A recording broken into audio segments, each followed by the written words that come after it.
That introduction, appreciate that. Appreciate the opportunity to be here, and I'm going to use my pointer. Whoops. There we go.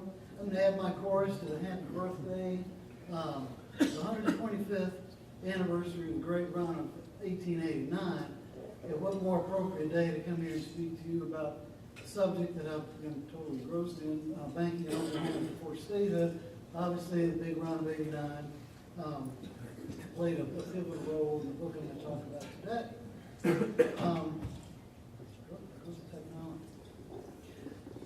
So I want to tell you a little bit about the Oklahoma Bank and Commerce History Project. It's been my joy and privilege to be involved in for the last 5 years. Started innocently enough with Dr. Bob Blackburn cornered me at the History Center, doing some research there. And he asked me if I'd be interested in doing an inventory on resources available to scholars on banking and commerce.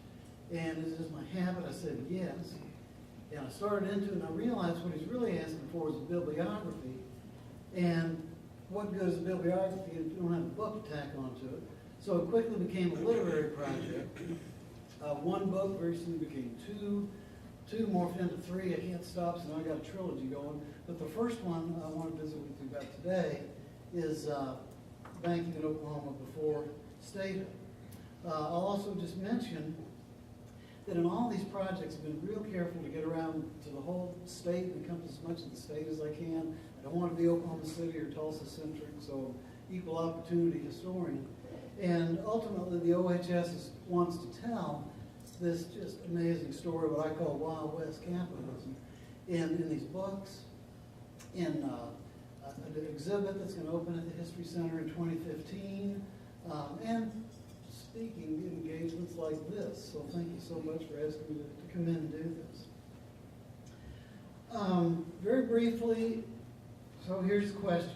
What do I think about when I go into a new archival collection or go into the microfilm library or sit down with the bank president in Boise City or Idabel or whoever I happen to be? What am I thinking about? Blank piece of paper, blank screen.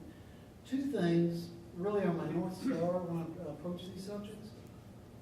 The first, I really believe that narrative is the purest form of historical analysis. And you can find narratives in things that I've listed here, memoirs, oral histories, correspondence. All these things constitute original sources. And what I do is blend the methodological tools of history, which is really document research, and sociology, which is all about sampling, interviewing, and content analysis, to try to tell the story of banking in the Twin Territories. And a corollary of that is social history, which is sometimes described as history from the bottom up. We all have heard that victors get to tell the story of the battle. Well, similarly, people in positions of authority have the loudest voices because they control the levers of communication. Well, I try to right that balance by giving voice to people whose voices have not really been heard and not properly disseminated. And there's this really a history that percolates up from everyday life. So really social history through narrative is the way I approach these projects. Now for the fun part. I mean, that's fun. That's kind of fun, but this is real fun. We're going to begin today with a good old-fashioned 19th century bank panic. And I refer, of course, to the panic of 1893. You can see here Oklahoma City Business District circa 1893. We also see the directors of the St. Louis and Oklahoma City Railroad. Cool. See that guy? That's the one I'm going to talk about. That's T.M. Richardson sitting with these directors of the railroad. Well, what I'm going to describe, I'm going to read a passage for you, happened a couple of blocks from where we're sitting right now. And the main character I just pointed out, T.M. Richardson, founded a bank in a dusty and chaotic street 125 years ago today. He might have accepted the first deposit in Oklahoma City from a settler from Wisconsin. There's some good trivia for you. And that bank was chartered in August of 1890 as the First National Bank. 4 decades later, that bank blossomed into the Venerable First right down the street. with my great-grandfather, and that means Johnson's great-grandfather, Frank P. Johnson, as president. For that story, you gotta wait for the next book, but it's a straightforward story. Our reading begins just as the Panic of 1893 was gaining strength all over Oklahoma City.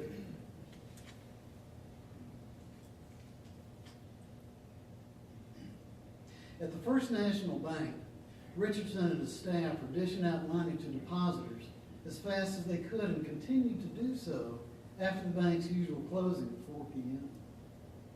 By nightfall, employees' nerves were frayed, and Richardson decided to call a halt to the drain on bank deposits. Mounting the front steps of the bank, he held up his hand to call for silence and told the crowd that 12 hours of banking was enough for one day. "We're going to close up now, folks," Richardson announced to the milling throng. "We will be open in the morning, and all of you who haven't been waited on today can have your money if you want it. But I want to tell you that there's enough money in our safe to pay off every depositor in full. If a man loses $1 in this bank," he concluded, pointing to a nearby telephone pole, "I want to be hanged with that telephone post over there." Wouldn't you like to have that kind of assurance these days? What people in the crowd did not know was that the First National Bank was running dangerously low on cash. Even as Richardson was doing his best to forestall disaster, bank employees arrived, bulging bags, and marched conspicuously into the building. Satisfied that they might not wake up destitute the next morning after all, the anxious customers dispersed, blissfully unaware that they had been duped. The bags were full of washers. Having bought some time, Richardson worked through the night, contacting other banks and making arrangements for an infusion of cash. Now that's some quick thinking. I don't know if Frank P. ever did that kind of business, but maybe he did. Our next topic really needs no introduction to this crowd.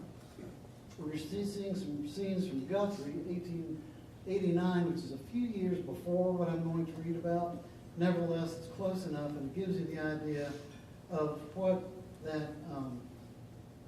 Guthrie looked like is just a few years before this takes place. Perhaps one day evidence will come to light that a banker or bankers played in the first golf game in the Oklahoma Territory in the early spring of 1899, when a group of sportsmen gathered at the Habagorst pasture just north of Guthrie.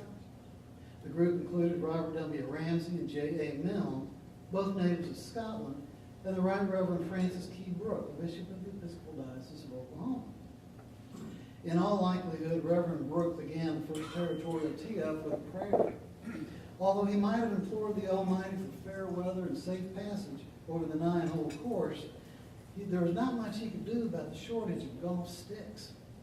But Ramsey, who had grown up playing golf with his father at the Royal and Ancient Club of St. Andrews, was prepared. His father brought his sticks with him when he emigrated from Scotland to Pittsburgh, Kansas. The younger Ramsey, lugging what was surely some unusual cargo in those days, brought them to Guthrie. Thus, wrote the journalist Frederick S. Bard, golf sticks that had swept the green St. Andrews were the first to be used in Oklahoma. Although a few territorial sportsmen had learned the game back east, most needed lessons, and Dr. John W. Duke was there to provide them. Teaching beginners to scramble across rough terrain would have been hard enough, yet Dr. Duke's challenge was compounded by conditions that did not bode well for the future of golf in Oklahoma. The game in Oklahoma is rather peculiar to itself because of local conditions, wrote Bard in one of the Oklahoma Territory's first sports columns. The wind has a free sweep across the Oklahoma prairies, especially in the golf season. And in making his drives, the player in Oklahoma must count upon angles of resistance not met with commonly in eastern states. Thus did golf make its arrival in the Oklahoma Territory, a milestone not only in sport, and I'm looking at you, but also for bankers interested in closing their deals somewhere other than stuffy offices and boardrooms. Well, I love that story because it gives us a little bit of flavor for the culture of the day. I might skip through rather quickly my next one. And it takes us to the travails of what I believe to be the Wild West most unsung heroes, and those are bank examiners. I've already spoken to a couple of former examiners today. You see here a bank under construction in Crescent, Oklahoma Territory, and a bank note signed and issued by the Commercial National Bank in Muskogee Indian Territory. So just a little sample of some of the things I was able to come across and use as illustrations for this book. It was pretty fun. My story, which I will summarize for you, has to do with one Myron Sturtevant, who was a bank examiner back in the day. And he was sent to close a bank in Elk City. Well, closing failed banks was rarely a smooth operation. After closing a bank in Elk City, Sturtevant discovered that the stockholders owned some pigs that were being kept in a pen at the depot stockyards in preparation for shipment. I sold the pigs, wrote Sturtevant in an unpublished account of his adventures in banking, knowing it would take several days before authority could get through. Then I hot-footed it to the judge, who was a good, smart, understanding judge. Then holding court at Chickasha, the judge threatened to throw him in jail. The judge said to the defiant bank examiner, "I will be out of my trouble. You won't have to face any scallywags coming to Oklahoma." Well, the examiner's travels eventually took him to the Osage Nation, where he was scheduled to conduct his first examination of the Bank of Pawhuska. He drove a pair of horses from Pawnee to Cleveland, where he examined the First National Bank, and somewhere along the way met the great Osage Indian Black Dog. Continuing on toward Pawhuska, he spent one night in a two-bed bedroom in Ralston and awoke to the alarming realization that his roommate had smallpox. Well, I was not worried, recalled the bank examiner, as in those days, Oklahoma Territory smallpox patients were not quarantined. Well, apparently Sturtevant could not be bothered with something as mundane as a scourge of civilization. He had banks to examine. Well, those are just three samples of the richness that I found in archives, libraries, you name it, I'll go there, and tried to string them together in what I hope was an entertaining tale. Just briefly, other topics that might be interesting to you. Banking in the early federal period. We won our country from the British. Now what were we going to do with it, and how in blazes were we going to finance it? And so I have a whole section in there on banking up through the irascible President Andrew Jackson and up to the Civil War. Then banking and westward expansion, and particularly how it evolved in the Indian Territory prior to 1889. The riverboat trade in the Arkansas and Red River valleys. Overland freighting, including a first-hand account of an 18-year-old kid who hired on with an outfit in 1858 and crossed over the range of the Santa Fe Trail. Indian stores, the sort of intermediary between settlers of European descent and Native Americans, and how the stores were such a pivotal, played such a pivotal role in the settlement of the West. Bartering, which is really, I've got a whole chapter really on that, and how folks made do with trading with the neighbors. Some tremendous insightful stories on that. Merchant banking. When the merchant bankers are those who are the step between the barter economy and the credit and currency economy that we all take for granted today.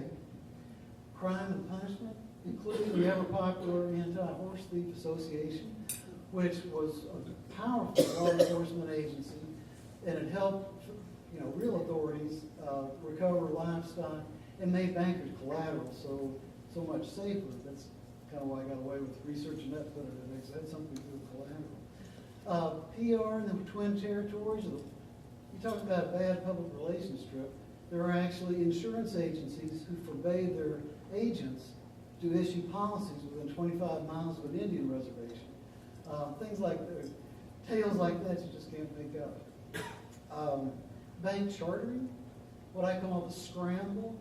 the dread fear that some business guys went to bed with, thinking that a corner lot might get away from them, and the correspondence between them with the territorial secretary in Guthrie, and finally, capital formation and economic development, up to the grand hoopla of November 16th, 1907, when, of course, Twin Territories joined to become a state. Well, that's really it. Back to the beginning. Here, by the way, we have guys squaring off in the streets of Anadarko to see who would get to handle the people's money. I need to really thank the Oklahoma Historical Society for enabling my sleuthing habit through the manuscript archives, Indian pioneer papers, newspapers on microfilm. It's just richness beyond belief. Western history collections, libraries and bankers statewide. I've interviewed about 60 bankers. I see a few of you, including this one over here, who have agreed to sit down and share their wisdom with me. And really, thanks to Rotary 29 for asking me to come in and talk to you about a subject that has captured me, Wild West capitalism, and the Big Bang of Oklahoma history of 1889. Thank you all so much.